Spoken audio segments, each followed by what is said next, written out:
In the previous episodes, I have demonstrated that the gospel resurrection stories collapse on close scrutiny. They don't make sense as history or theology. Only naive and unthinking faith fuels ongoing belief in the Easter fables. The lack of evidence alone should convince folks to give up Jesus for Lent. Not just for Lent, but forever. But believers have a bad habit of not caring about evidence. In fact, the Easter morning stories must be considered in the broader context of the Gospels themselves, which fail utterly as history. Aren't the Gospels the Word of God? How could we not trust them? But that is faith bias. The blunt fact that the Gospels are late documents should arouse profound suspicion. And most of the folks in the pews are unaware that the Gospels have been studied, poked, and probed more than any other documents in Western history. Pastors and priests don't give Sunday morning updates. Wow, look at what scholars have just written about the Gospels. What do I mean by late documents? Scholars are fairly certain that Mark was written about 40 years after the death of Jesus, with Matthew, Luke, and John following maybe decades later.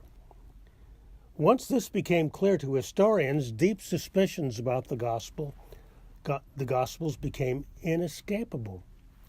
To write history, to report about what really happened in the past, historians dig for contemporary documents, stuff written as soon as possible after the events reported. Hence, they search for letters, diaries, newspaper articles, court records, photographs. They search the archives. And when they're done, they can write accounts of what took place. Scott Berg wrote a biography of Woodrow Wilson. At the back, 38 pages listing resources. Helen Langdon wrote a biography of Caravaggio. At the back, 27 pages listing sources. Judith Zinzer wrote a biography of the Marquis du Châtelet, the 18th century woman who translated Newton's Principia into French.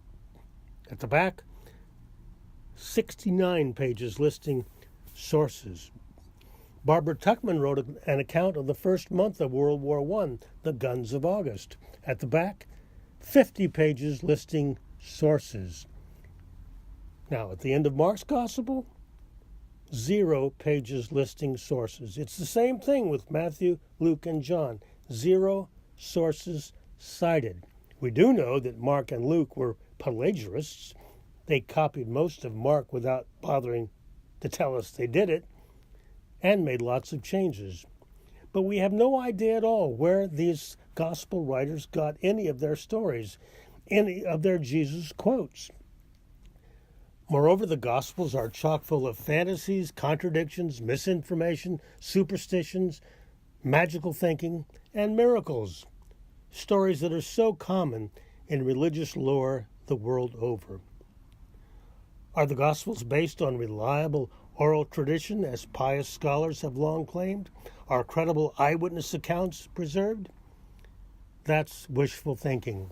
By the time a story has been told and retold 500 times during 40 or 50 years, what are the chances there's much accuracy left?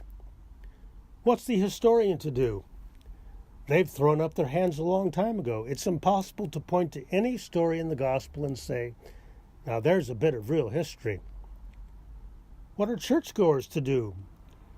For the most part, they haven't even grasped the problem. Heavily coached by their pastors and priests, who are, let's face it, paid propagandists, they hold on to their ideal Jesus of the imagination. That guy up there in the stained glass. But this is an illusion.